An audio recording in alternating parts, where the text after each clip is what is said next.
মোৰ নাম অমল। মই বৰ দুখীয়া আছিলোঁ। মই এটা ডাঙৰ বাংলোত চকীদাৰ হিচাপে কাম কৰিছিলোঁ। মই এই চাকৰিটো বৰ কষ্টৰে পাইছিলোঁ আৰু মোৰ বাবে ই বহুত গুৰুত্বপূৰ্ণ আছিল, কাৰণ মই শিক্ষিত নাছিলোঁ। মোৰ পৰিয়ালটো গাঁৱতে বসবাস কৰিছিল। আমি দুজন ভাই ককাই আছিলোঁ যদিও মোৰ সৰু ভাইটি জন্মৰ পৰাই শাৰীৰিকভাৱে অক্ষম আছিল। সেইকাৰণে আমাৰ পৰিয়ালটোৰ কাৰণে সি একোৱেই কৰিব পৰা নাছিল। দেউতা বৰ অসুস্থ হৈ পৰিছিল আৰু তেওঁকো চিকিৎসাৰ প্ৰয়োজন আছিল।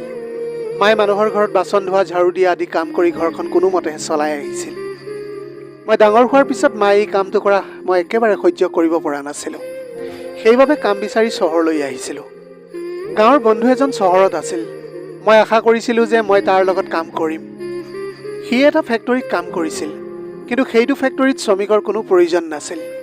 তাৰপিছত মোৰ বন্ধুৱে মোক ক'লে যে ইয়াত এটা ডাঙৰ বাংলো আছে আৰু ইয়াৰ মালিকক এজন নিৰ্ভৰযোগ্য চকীদাৰ দৰকাৰ হৈ আছে।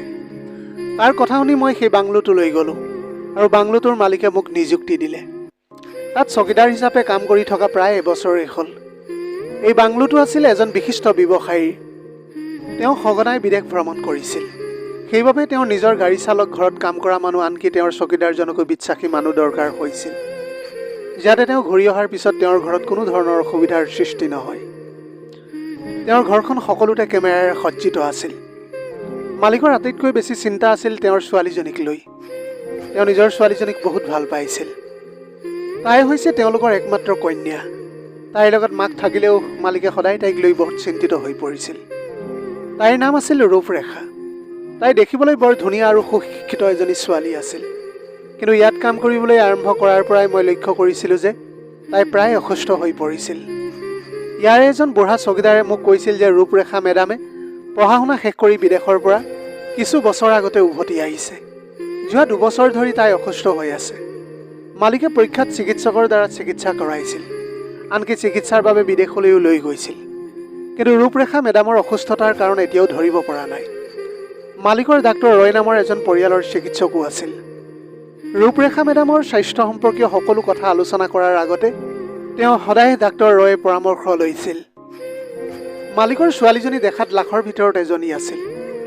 মই তাইক এবাৰ নে দুবাৰ দেখা পাইছিলোঁ, কাৰণ মই প্ৰথম ইয়ালৈ অহাৰ আগতে তাই দাসীজনীৰ সৈতে মহলটোৰ বাহিৰলৈ খোজকাঢ়িবলৈ আহিছিল। দাসীজনীয়ে তাইক ধৰি ৰাখিছিল আৰু তাই লাহে লাহে খোজকাঢ়িছিল। সেইটো সময়ত তাইক বহুত দুৰ্বল যেন দেখা গৈছিল, কিন্তু এতিয়া যথেষ্ট দিন ধৰি তাই থিয় হ'বও পৰা নাছিল। এতিয়া তাই প্ৰায় বিচনাতে শুই থাকিবলগীয়া হৈছিল। কিন্তু যেতিয়া মই তাইক প্ৰথমবাৰৰ বাবে দেখিছিলোঁ, তেতিয়া তাইক দেখাৰ লগে লগে মোৰ অন্তৰত তাইৰ প্ৰতি প্ৰেমৰ অনুভৱ জাগি উঠিছিল। মই মোৰ জীৱনৰ ৰূপৰেখাৰ দৰে ধুনীয়া ছোৱালী এজনী অহাটো আশা কৰিছিলোঁ। তাইক যেতিয়া প্ৰথমবাৰৰ বাবে ঘৰৰ বাহিৰত খোজকাঢ়ি থকা দেখিছিলোঁ, তেতিয়া তাইৰ ফালে মই একেৰাহে থৰ লাগি চাই আছিলোঁ। তাইৰ শৰীৰৰ প্ৰতিটো অংগ সৌন্দৰ্যৰে ভৰি পৰিছিল। এই এবছৰৰ ভিতৰতে মালিকে মোৰ ওপৰত বহুত আস্থা ৰাখিছিল, কাৰণ মই কেতিয়াও কোনো ব্যক্তিক প্ৰথমে তদন্ত আৰু প্ৰশ্ন নকৰাকৈ ভিতৰলৈ সোমাবলৈ দিয়া নাছিলোঁ। মালিকে মোক ক'লে যে অমল, মই তোমাক চকীদাৰ হিচাপে নিযুক্তি দিয়াৰ দিনৰে পৰা আমাৰ ঘৰলৈ কোনো অচিনাকি মানুহে আহি আমাক অশান্তি দিয়াহি নাই। কাৰণটো হ'ল ধনী মানুহৰ বহুতো শত্ৰু থাকে। লাহে লাহে মই মালিকৰ বিশ্বাসযোগ্য আৰু প্ৰিয় চকীদাৰ হৈ পৰিলোঁ। তেওঁ মোতকৈ বেছি আৰু আন কাকোৱে বিশ্বাস কৰা নাছিল। মোৰ বাবে ৰূপৰেখা মেডাম আছিল মাথো এটা ইচ্ছা। মই তাইৰ কথা চিন্তা নকৰাকৈ থাকিবই নোৱাৰিলোঁ। কিন্তু এতিয়া তাইৰ ইমানেই অসুখ যে মই তাইৰ বাবে চিন্তা কৰিবলৈ আৰম্ভ কৰিছিলোঁ। যোৱা এমাহ ধৰি তাই সম্পূৰ্ণৰূপে পাগলৰ দৰে আচৰণ কৰি আহিছিল।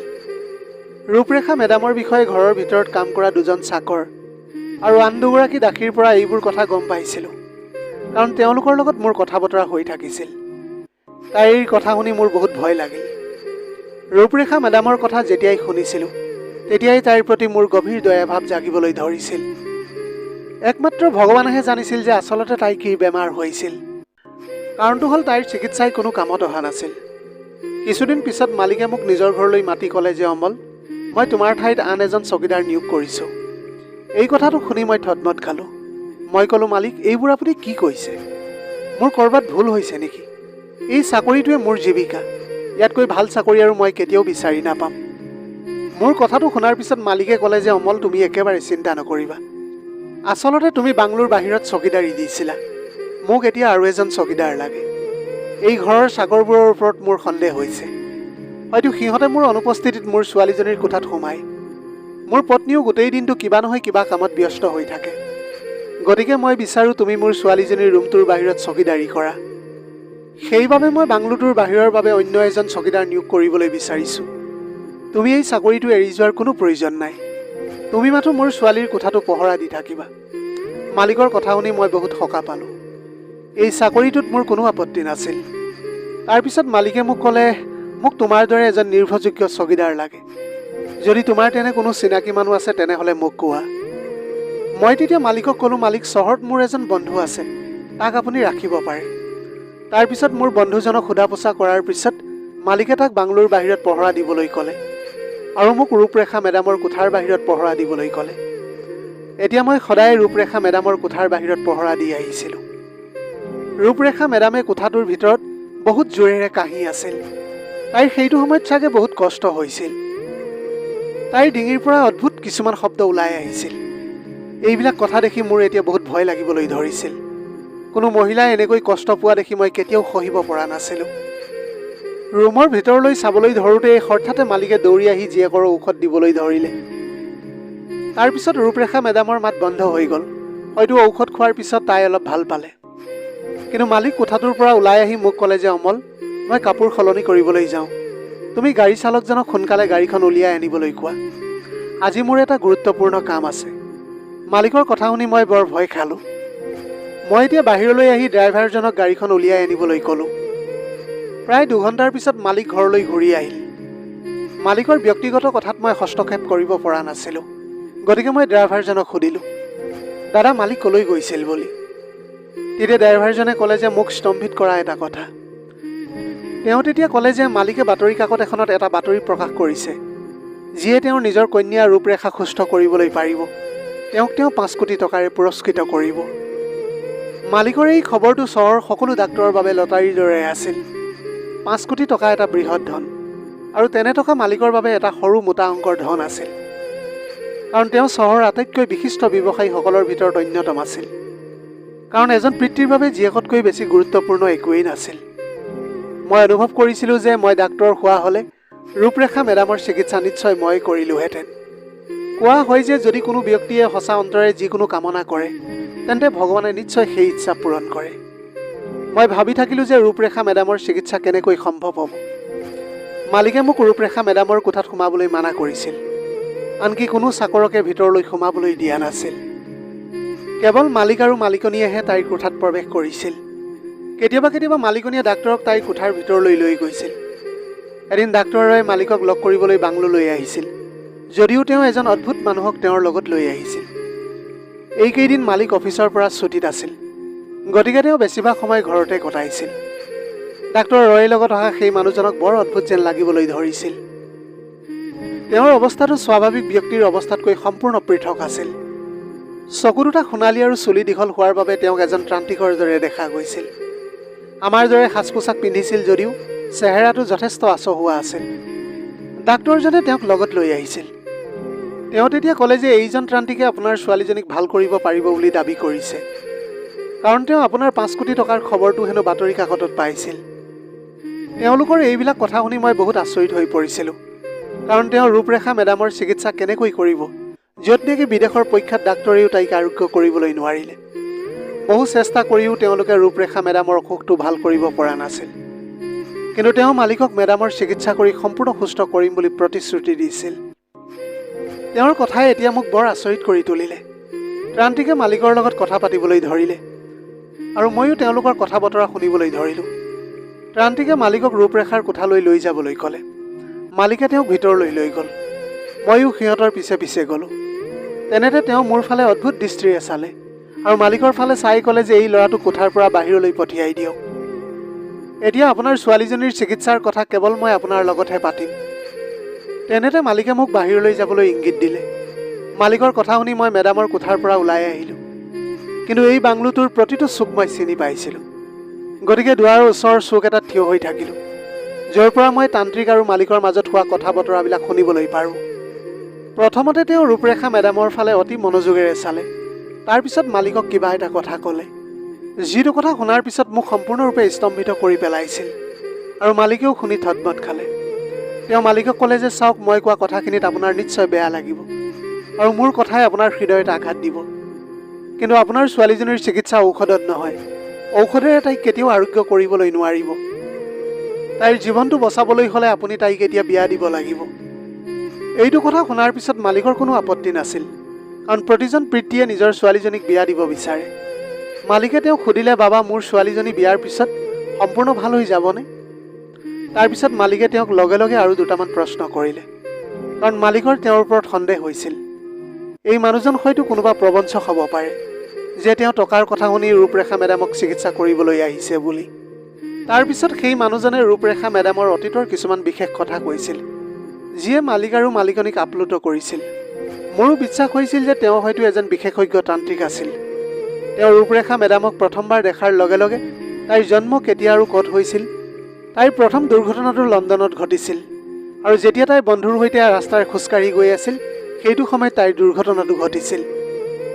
এইবিলাক কথা কোৱাৰ লগে লগে মালিকে তেওঁক বিশ্বাস কৰিবলৈ আৰম্ভ কৰিছিল, কাৰণ তেওঁ ৰূপৰেখা মেডামৰ কিছুমান গোপন কথা প্ৰকাশ কৰিছিল, যিবোৰৰ বিষয়ে কেৱল মালিক আৰু মালিকনীয়েহে জানিছিল। তাৰপিছতে তেওঁ এনেকুৱা এটা কথা ক'লে যে যিটোৱে মালিকক অগ্নিশৰ্মা কৰি তুলিলে। তেওঁ ক'লে যে মালিক আপুনি আপোনাৰ ছোৱালীজনীক ধনী পৰিয়ালত বিয়া কৰাব নালাগে, দুখীয়াৰ ভিতৰত আটাইতকৈ দুখীয়া পৰিয়ালত তাইক বিয়া দিয়ক। সদায় সমস্যাৰে যুঁজি থকা এজন পুৰুষৰ লগত কৰাওক, আৰু আপোনাৰ ছোৱালীজনীক যাতে সি কেতিয়াও সুখী কৰিব নোৱাৰে তেনে এজন পুৰুষৰ লগত বিয়া কৰাই দিয়ক। তেতিয়া আপোনাৰ ছোৱালীজনীৰ অসুখ অতি সোনকালে ভাল হ'ব। এইটো কথা শুনি মালিকৰ মুখখন হেতা পৰি গ'ল। তেওঁৰ কথাবিলাক শুনি এনেকুৱা লাগিছিল যেন তেওঁক মই এতিয়াই ইয়াৰ পৰা খেদি পঠিয়াম, কাৰণ ৰূপৰেখা মেডাম ইতিমধ্যে ইমানেই অসুস্থ হৈ পৰিছিল যে তেওঁক যদি আকৌ দুখীয়া ল'ৰাৰ লগত বিয়া দিয়া হয় তেন্তে তাই আৰু বেছি বিপদত পৰিব, কাৰণ তাইৰ দেউতাকে সৰুৰে পৰা তাইক বিলাসী জীৱন এটা দি আহিছিল। আৰু বিবাহ কোনো ধেমালি নহয়, বৰঞ্চ জীৱনৰ বাবে লোৱা এটা সিদ্ধান্ত। এজন ধনী পিতৃয়ে নিজৰ জীয়েকক কেতিয়াও দৰিদ্ৰ জীৱন যাপন কৰাত সহ্য কৰিব নোৱাৰে। তাৰ পাছত মানুহজনে ক'লে, মালিক আপুনি এই কামটো কৰিবলৈ ইচ্ছুক হ'লেহে আপোনাৰ ছোৱালীজনী সুস্থ হৈ উঠিব আৰু তাইৰ চিকিৎসাটো সম্ভৱ হ'ব, নহ'লে তাইৰ অৱস্থা দিনক দিনে বেয়া হৈ গৈ থাকিব আৰু এদিন তাইৰ মৃত্যু হ'ব। এইটো কথা শুনি মালিকৰ আৰু বেছি খং উঠিল। তেতিয়া মালিকে ক'লে, আপুনি পাগল হৈছে নেকি? আপুনি বিচাৰে যে মই মোৰ ছোৱালীজনীক কোনোবা দুখীয়া মানুহৰ লগত বিয়া কৰাই দিওঁ? এইটো মোৰ বাবে কেতিয়াও সম্ভৱ নহয়। দুখীয়া পৰিয়ালত বিয়া দিয়াতকৈ তাই যদি এনেকৈ মোৰ চকুৰ সন্মুখতে মৰি যোৱাটোৱেই ভাল হ'ব, কিন্তু মই মোৰ ছোৱালীজনীক কেতিয়াও দুখীয়া নিৰক্ষৰ মানুহৰ লগত বিয়া কৰাব নোৱাৰোঁ। তেতিয়া মানুহজনে ক'লে, এয়া আপোনাৰ ইচ্ছা, মই পৰামৰ্শ দিয়া নাই যে আপুনি আপোনাৰ ছোৱালীজনীক কেৱল দুখীয়া মানুহ এজনৰ লগতেই বিয়া দিয়ক, আৰু যিজন ব্যক্তিয়ে আপোনাৰ ছোৱালীজনীক সুখীয়েই কৰি ৰাখিবলৈ নোৱাৰিব। এইখন সংসাৰত কিছুমান এনেকুৱা দুখীয়া মানুহো আছে যিয়ে সুখেৰে দৰিদ্ৰতাত জীয়াই আছে। আপোনাৰ ছোৱালীজনীৰ বাবে এনেকুৱা এটা দুখীয়া পৰিয়াল বিচাৰক যাতে তেওঁলোকে আপোনাৰ ছোৱালীজনীক দৰিদ্ৰতাত ৰাখিব, কিন্তু তাইৰ বহুত যত্ন ল'ব, তাইৰ সকলো ইচ্ছা পূৰণ কৰিবলৈ পাৰিব, আৰু আপোনাৰ ছোৱালীজনীও তেতিয়া সুখত থাকিবলৈ পাৰিব। কিন্তু আপোনাৰ ছোৱালীজনীৰ বেমাৰৰ একমাত্ৰ নিৰাময় হ'ল তাইক বিয়া কৰাই দিয়া, নহ'লে কি হ'ব আপুনি নিশ্চয় জানে। তাৰপিছত তেওঁ ক'লে যে মোৰ চেহেৰা চাই মোক বিচাৰ নকৰিব, মই এজন অতি শক্তিশালী তান্ত্ৰিক। এই কথা কোৱাৰ পাছত তেওঁ নিমাত হৈ পৰিল। তাৰপিছত তেওঁ মালিকৰ লগত কি কথা পাতিলে মই শুনা নাপালোঁ। মালিকৰ মুখখন দেখি মোৰ এনেকুৱা লাগিল যেন তেওঁ বহুত এতিয়া খং উঠিছে, কিন্তু তাৰ কিছু সময়ৰ পাছত তান্ত্ৰিকজনে তেওঁক এনেকুৱা কি ক'লে যে মালিকে লগে লগে তেওঁৰ কথাত মান্তি হৈ গ'ল। কিছু সময়ৰ পাছত তান্ত্ৰিক ৰূপৰেখা মেডামৰ কোঠাৰ পৰা ওলাই আহিল। তান্ত্ৰিকজন যোৱাৰ পিছত মালিকে মোক ইংগিত এটা দি তেওঁৰ কোঠালৈ মাতি আনিলে। ময়ো তেওঁৰ পিছে পিছে এতিয়া কোঠাটোৰ ভিতৰলৈ সোমাই গ'লোঁ। মালিকে মোক দুৱাৰখন বন্ধ কৰি দিবলৈ ক'লে। মালিকে সোফাখনতে বহি মোক তেওঁৰ সন্মুখত বহিবলৈ ক'লে। মই কল্পনাও কৰিব পৰা নাছিলোঁ যে তেওঁ মোৰ লগত ইমান গুৰুতৰ এটা কথা পাতিব। তেওঁ মোক মোৰ পৰিয়ালৰ কথা সুধিলে, মোৰ গাঁৱৰ বিষয়ে প্ৰশ্ন কৰিবলৈ ধৰিলে, মই কিমান শিক্ষিত, কি কাম কৰিছোঁ, দেউতাই কি কৰে, এই সকলোবোৰ সুধিবলৈ ধৰিলে। মোৰ সমগ্ৰ পৰিয়ালটোৰ সবিশেষ তেওঁ জানিবলৈ বিচাৰিছিল। এতিয়া তেওঁ মোক এটা এটাকৈ বহুত প্ৰশ্ন কৰিলে। মই সকলোবোৰ ভালকৈ উত্তৰ দিলোঁ। তেওঁ মোক ক'লে, অমল, মই তোমাক বহুত ভালদৰে চিনি পাইছোঁ আৰু তোমাক মই পচন্দ কৰোঁ। তুমি দেখাটো এটা ভাল ল'ৰা, তুমি হ'ব পাৰা দুখীয়া, সেইবাবে তুমি তোমাৰ মানদণ্ডৰ কাপোৰ পিন্ধা, কিন্তু তুমি যদি ধনী হলা হয় তেন্তে তুমি ধনী মানুহৰ দৰে কাপোৰ পিন্ধিলা হয়। সদায় তুমি এই বাংলোটোৰ সন্মানৰ কথা চিন্তা কৰি আহিছা, তুমি তোমাৰ কামক নিজৰ কৰ্তব্য হিচাপে গণ্য কৰি আহিছা। মই তোমাক লৈ সেইবাবে বহুত সুখী। মালিকৰ কথা শুনি মই একো বুজিবই পৰা নাছিলোঁ, কিয় হঠাতে তেওঁ মোক ইমান অদ্ভুত কথা কিছুমান কৈ আহিছিল। তাৰপিছত মই অতি সোনকালেই বুজিলোঁ যে তেওঁ মোৰ প্ৰতি হঠাতে কিয় ইমান দয়ালু হৈ পৰিছিল। কিন্তু এনেকুৱা কথা মই কেতিয়াও কল্পনাই কৰা নাছিলোঁ। তেওঁ এতিয়া মোৰ পৰিয়ালৰ সকলো মানুহৰ কথা সোধাৰ পিছত তেওঁ মোক ক'লে যে কালিলৈ মই তোমাক 10 লাখ টকা দিম, তুমি সেই টকাখিনি ঘৰলৈ পঠিয়াই দিবা, তোমাৰ পৰিয়ালৰ সকলো সমস্যা সমাধান হৈ যাব। মালিকৰ কথা শুনি মই স্তম্ভিত হৈ পৰিলোঁ, কিন্তু ময়ো সুখী হৈ পৰিছিলোঁ, কাৰণ সেই 10 লাখ টকা মোৰ বাবে বহুত আছিল। তাৰপিছত মই বুজিলোঁ মালিকে মোৰ পৰা আচলতে কি বিচাৰিছে, কাৰণ তেওঁ মোক নিজৰ ছোৱালীজনীৰ লগত বিয়া কৰাবলৈ বিচাৰিছিল। তেওঁ মোক আটাইতকৈ বেছি বিশ্বাস কৰিছিল, সেইবাবেই তেওঁ মোক জীয়েকৰ বাবে বাছি লৈছিল। তেওঁ ক'লে মই তোমাক বহুত পচন্দ কৰিছোঁ, মই বিচাৰোঁ তুমি মোৰ ছোৱালীজনীক বিয়া কৰোৱা। তুমি তাইক বিয়া কৰালে তাইৰ স্বাস্থ্যৰ উন্নতি হ'ব। অমল, তুমি মোৰ ছোৱালীৰ ৰূপৰেখাক বিয়া কৰাবলৈ সাজুনে? আশা কৰিছোঁ তুমি মোক নিৰাশ নকৰা, তুমি মোৰ ছোৱালীজনীক গ্ৰহণ কৰি মোক সুখী কৰিবা। মালিকৰ পৰিৱৰ্তিত আচৰণ দেখি মই বহুত আচৰিত হৈ পৰিলোঁ। মালিকক এনেদৰে অসহায় হোৱা দেখি মই থতমত খালোঁ যে তেওঁ ইমান ডাঙৰ এটা কথা মোৰ আগত কেনেকৈ কৈ আছে। তেওঁৰ ছোৱালীজনী আৰু মোৰ মাজত আকাশ পাতাল পাৰ্থক্য আছিল। তথাপিও মই মোৰ সাহস গোটাই মালিকৰ ছোৱালীজনীক বিয়া কৰাবলৈ মান্তি হ'লোঁ। অসুস্থতাৰ সময়তো মোৰ চকুত তাইক মই বহুত ধুনীয়া দেখি আহিছিলোঁ, কিন্তু মোৰ লগত বিয়া হ'লে মেডামৰ বেমাৰ কেনেকৈ ভাল হ'ব সেই কথাটোহে মই বুজিব পৰা নাছিলোঁ। মই আছিলোঁ এজন তেনেই সাধাৰণ মানুহ, মই দেখিবলৈ বিশেষ ভালো নাছিলোঁ, আৰু মোৰ এনেকুৱা কোনো গুণো নাছিল যিয়ে মোক ৰূপৰেখা মেডামৰ বাবে যোগ্য কৰি তুলিব। মালিকৰ কথা শুনি মই কোনো কাৰণতে ৰূপৰেখা মেডামক বিয়া কৰাবলৈ অস্বীকাৰ কৰিবলৈ নোৱাৰিলোঁ, কাৰণ মই প্ৰথম দিনাৰ পৰাই তাইক ভাল পাবলৈ আৰম্ভ কৰিছিলোঁ। তাই অসুস্থ আছিল আৰু সেইটোৱে মোক বহুত ভয় খুৱাইছিল, কিন্তু মালিক ওচৰত থকাৰ বাবে মই নিজকে নিয়ন্ত্ৰণ কৰিলোঁ আৰু মই নিজকে বৰ শক্তিশালী বুলি অনুভৱ কৰিছিলোঁ। তাৰপিছত মালিকৰ ছোৱালীজনীৰ লগত মোৰ বিয়াখন ঠিক হৈ গ'ল। এই খবৰটো এতিয়া মই মোৰ মা দেউতাৰ লগত শ্বেয়াৰ কৰিছিলোঁ আৰু তেওঁলোকো আনন্দত আত্মহাৰা হৈ পৰিল। আনকি এই খবৰটো মালিকে বাতৰি কাকত আৰু নিউজ চেনেলবোৰত প্ৰকাশ কৰাইছিল। তেওঁৰ কন্যা ৰূপৰেখাক নিজৰ ঘৰৰ এজন দুখীয়া চকীদাৰৰ লগত বিয়া কৰাইছে বুলি ঘোষণা কৰিছিল। মালিকৰ বাবে এইটো এটা ডাঙৰ আঘাত আছিল। দুখৰ কথা যে মই তেওঁ আৰু তেওঁৰ ছোৱালীজনীৰ বাবে উপযুক্ত নাছিলোঁ। ছোৱালীজনীৰ অসুস্থতাৰ বাবেই দুখীয়া ল'ৰাৰ লগত দেউতাকে ছোৱালীজনীক বিয়া কৰাই দিবলৈ বাধ্য হৈ পৰিছিল। এই খবৰটো যেতিয়া চহৰৰ বিশিষ্ট ব্যক্তিসকলৰ ওচৰ পালেগৈ, তেতিয়া তেওঁলোকে নানা ধৰণৰ কথা ক'বলৈ ধৰিলে। তেওঁলোকে ক'লে যে তেওঁলোকৰ নিজৰ ছোৱালীজনীৰ গাত নিশ্চয় কিবা এটা দুখ আছে, সেইকাৰণে তেওঁ নিজৰ ছোৱালীজনীক বিয়া এজন দুখীয়া ল'ৰাৰ লগত কৰাবলৈ বিচাৰিছে। এতিয়া ডাঙৰ কথাটো হ'ল যে ৰূপৰেখা মেডাম আৰু মোৰ বিয়াখনলৈ এতিয়াও 15 দিন বাকী আছিল। এই 15 দিনত তাইৰ স্বাস্থ্য ক্ৰমান্বয়ে উন্নতি হ'বলৈ আৰম্ভ কৰিছিল। ছোৱালীজনী সুস্থ হৈ উঠা দেখি মালিক বহুত আচৰিত হৈ পৰিছিল আৰু লগতে আত্মহাৰা হৈ পৰিছিল। তদুপৰি 15 দিনৰ শেষলৈকে তাই সামান্য দুৰ্বলতাৰ বাহিৰে সম্পূৰ্ণৰূপে সুস্থ হৈ উঠিছিল। ৰূপৰেখা মেডাম কেনেকৈ সুস্থ হৈ উঠিছিল তাক লৈও মোৰো বহুত চিন্তা হ'বলৈ ধৰিছিল। কাৰণটো হ'ল তাইৰ খাদ্যৰ তালিকাখন কোনো ধৰণৰ পৰিৱৰ্তন কৰা হোৱা নাছিল, কোনো ঔষধো সেইটো টাইমত সেৱন কৰা নাছিল। ৰূপৰেখা মেডামৰ লগত মোৰ বিয়াখন অতি সাধাৰণভাৱে হ'ব বুলি মই ভাবিছিলোঁ, যদিও মালিকে বিয়াৰ বাবে বহুত ডাঙৰ প্ৰস্তুতি কৰিছিল। বিয়াৰ আগদিনা মালিকে মোক নিজৰ কোঠাটোলৈ মাতি আনি ক'লে, মই তোমাৰ পৰা এটা প্ৰতিশ্ৰুতি ল'বলৈ বিচাৰোঁ। তুমি জানিছা যে মই মোৰ ছোৱালীজনীক তোমাৰ লগত গোপনে বিয়া নিদিওঁ। তোমালোকৰ বিয়াখনৰ কথা এতিয়া চহৰৰ সকলোৱে জানে। মই সকলোৰে সন্মুখত তোমাক জোঁৱাই বুলি মানি লৈছোঁ। আশা কৰোঁ তুমি মোক কেতিয়াও প্ৰতাৰণা নকৰিবা। মালিকৰ এই বক্তব্যই মোক অশান্তি দিছিল যদিও তেওঁৰ এটা চৰ্তই মোক পাগল কৰি তুলিছিল। তেওঁৰ চৰ্তটো যথেষ্ট আচহুৱা আছিল। মালিকৰ চৰ্তটো আছিল যে মই তেওঁৰ ছোৱালীজনীক বিয়া কৰাম ঠিকেই, কিন্তু বাংলোটোত নাইট ডিউটি কৰিবলৈ ৰাতি ঘৰৰ পৰা ওলাই যাব লাগিব। মালিকৰ এইটো চৰ্তই মোক বহুত অশান্তি দিছিল, কাৰণ মই ইয়াত আগতে চকীদাৰ আছিলোঁ, কিন্তু মই এতিয়াও মোৰ চকীদাৰী কৰ্মটো কৰি থাকিব লাগিব আৰু ৰাতি হ'লে বাংলোটোৰ বাহিৰত চকীদাৰী কৰিব লাগিব। তেতিয়া মই তেওঁক প্ৰতিশ্ৰুতি দিলোঁ যে মই তেওঁৰ ইচ্ছামতে সকলো কাম কৰি যাম। মালিকে ক'লে যে আচলতে মোৰ ছোৱালীজনীৰ অসুস্থতাই মোক বহু বছৰৰ পৰা অসুবিধাৰ সৃষ্টি দি আহিছে, কিন্তু এতিয়া তাই ভাল হৈছে। তথাপিও কিছুমান মানুহৰ ওপৰত মোৰ সন্দেহ আছে, সেইবাবে মই তোমাক নাইট ডিউটি কৰিবলৈ বাধ্য কৰাইছোঁ। এটা নিৰ্দিষ্ট কাৰণ আছে, সেই কাৰণেহে মই তোমাৰ আগত এই চৰ্তটো ৰাখিছোঁ। মোৰ ছোৱালীজনী বিয়াৰ পিছত এই বাংলোটোত নাথাকিব, কিন্তু তুমি ইয়াতে চকীদাৰ আৰু নাইট ডিউটি কৰি থাকিব লাগিব। বিনিময়ত মই তোমাৰ দৰমহা দুগুণ কৰি দিম। মোৰ একমাত্ৰ চৰ্তটো হ'ল তুমি তোমাৰ চকু কাণ খোলা ৰাখিব লাগিব। 1 মিনিটৰ বাবেও চকুকেইটা মুদিব নোৱাৰিবা। মালিকৰ কথা শুনি মোৰ মনলৈ বহু প্ৰশ্ন উত্থাপন হৈছিল, যদিও মই তেওঁক একোৱেই নকলোঁ। মই জানিছিলোঁ যে তেওঁৰ অৱস্থাৰ আঁৰত কিবা এটা গোপন কথা নিশ্চয় আছে। কাৰণটো হ'ল মালিকে প্ৰায় আজে বাজে কোৱাটো তেওঁৰ স্বভাৱ নাছিল। পিছদিনা ৰূপৰেখা মেডামৰ লগত মোৰ বিয়া হৈছিল।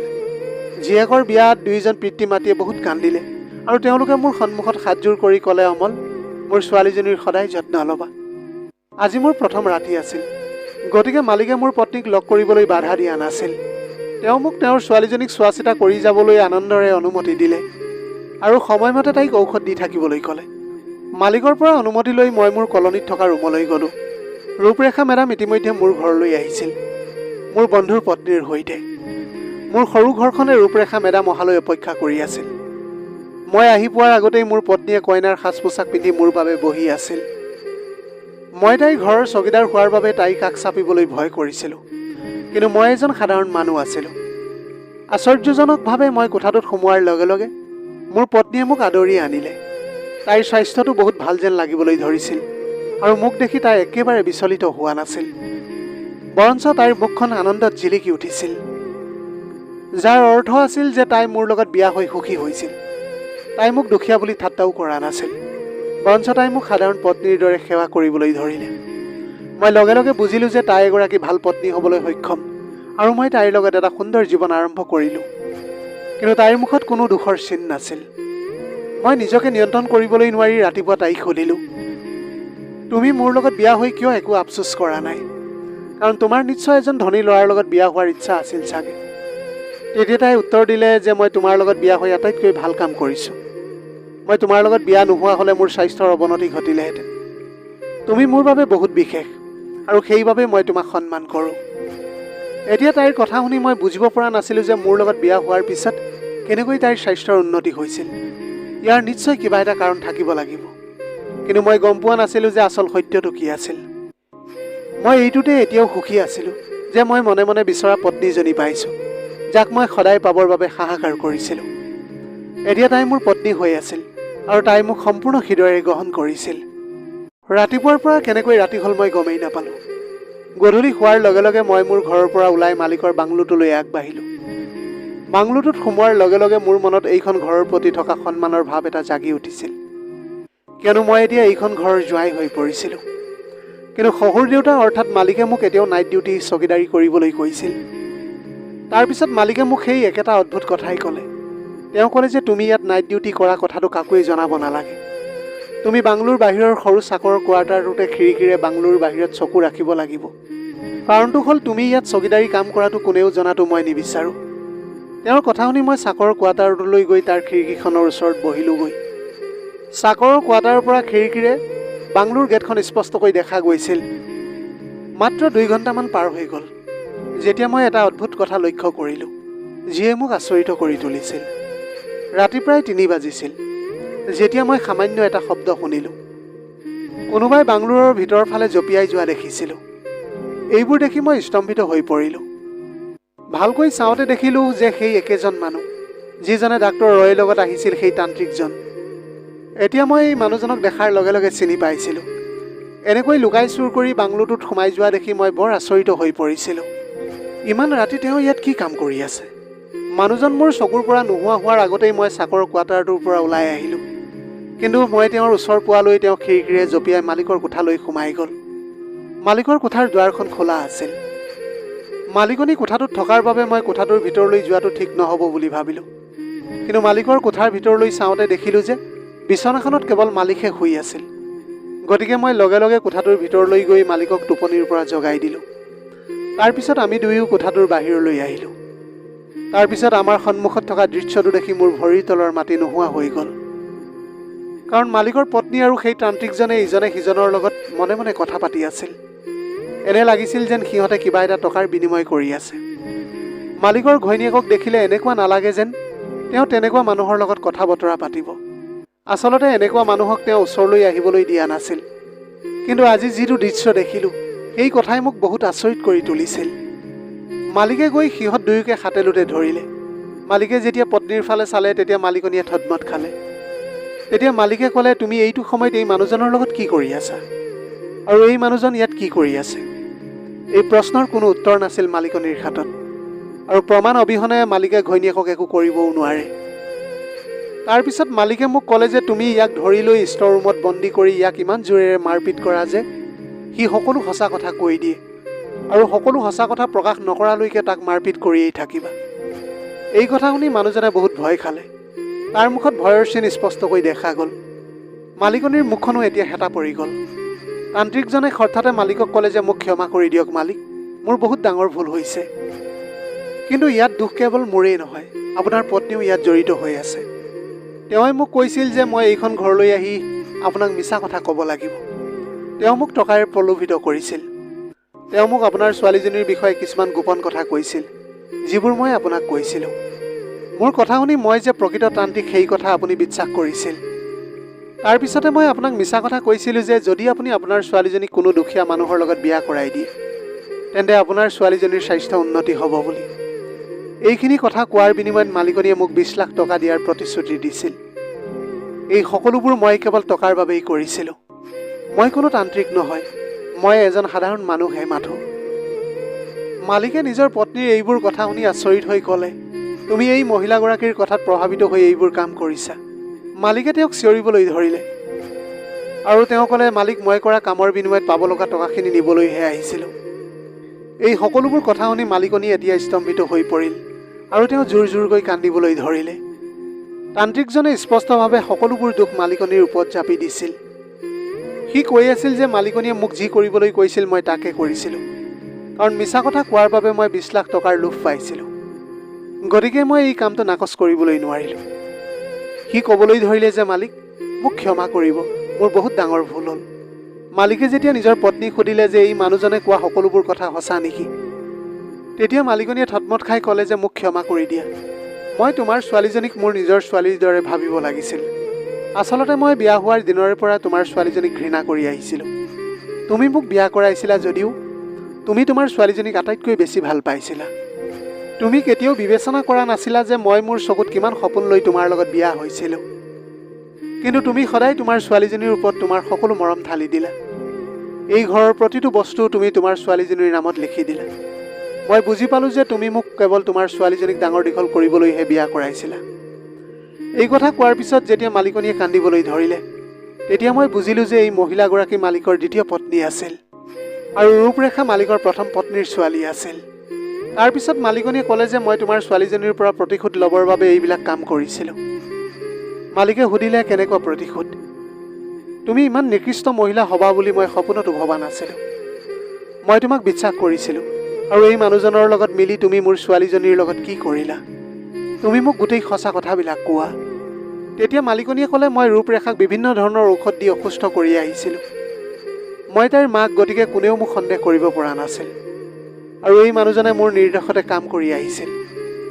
কিন্তু এই কৰ্মত আৰু এজন মানুহে মোক সহায় কৰিছিল। তেওঁ হৈছে আমাৰ পৰিয়ালৰে ডাক্তৰ ৰয়। মই তেওঁৰ লগত লগ হৈ এইবিলাক কৰি আহিছিলোঁ। তেওঁ তোমাৰ বন্ধু আছিল যদিও মই তেওঁক বহুত টকা দি কিনি লৈছিলোঁ। ৰূপৰেখাৰ স্বাস্থ্যটো নষ্ট কৰি থকা ঔষধবোৰ তেওঁই মোক যোগান ধৰিছিল, আৰু মই সেই ঔষধবোৰ ৰূপৰেখাক খাবলৈ দিছিলোঁ। সেইবাবেই ৰূপৰেখাৰ অসুখটো ভাল হোৱা নাছিল, আৰু তাইৰ অৱস্থাটো দিনক দিনে বেয়া হৈ আহিছিল। লাহে লাহে তাই পাগলৰ দৰে হৈ আহিছিল, আৰু মই সেইটোৱেই বিচাৰিছিলোঁ।